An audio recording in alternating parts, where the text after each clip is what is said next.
বই পড়ো জীবন গড়ো এই বার্তাকে সামনে রেখে পশ্চিমবঙ্গ সরকারের জনশিক্ষা প্রসার ও গ্রন্থাগার পরিষেবা বিভাগের উদ্যোগে কোচবিহার উত্তরবঙ্গ রাষ্ট্রীয় গ্রন্থাগারে অনুষ্ঠিত হল সাধারণ গ্রন্থাগার দিবস উদযাপন।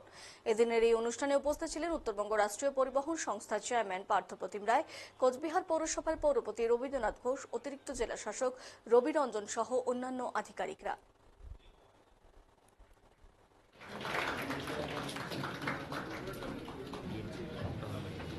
করতালির মাধ্যমে উৎসাহিত করবে শ্রী রবীন্দ্রনাথ ঘোষ মহাশয়।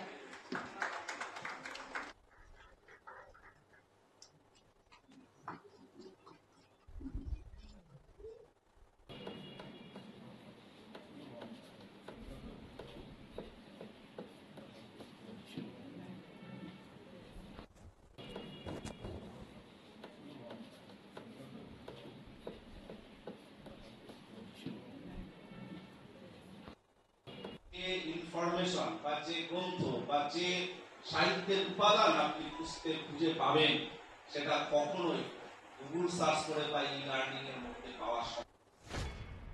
আমার বক্তব্যে সবটা মোটামুটি আমি কভার করেছি।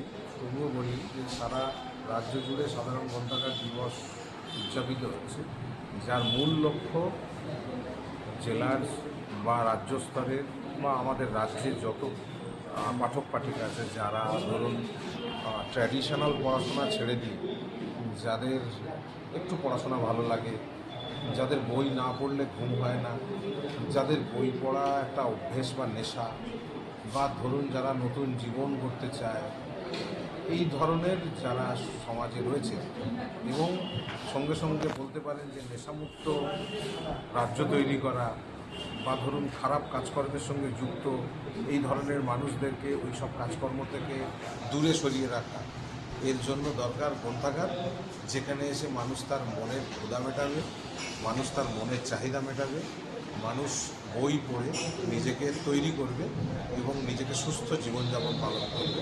এই উদ্দেশ্যে আজকের এই দিবস পালন হয় পশ্চিমবঙ্গ সরকারের উদ্যোগে সারা রাজ্য জুড়ে এবং আমাদের জেলাতেও পালিত হচ্ছে।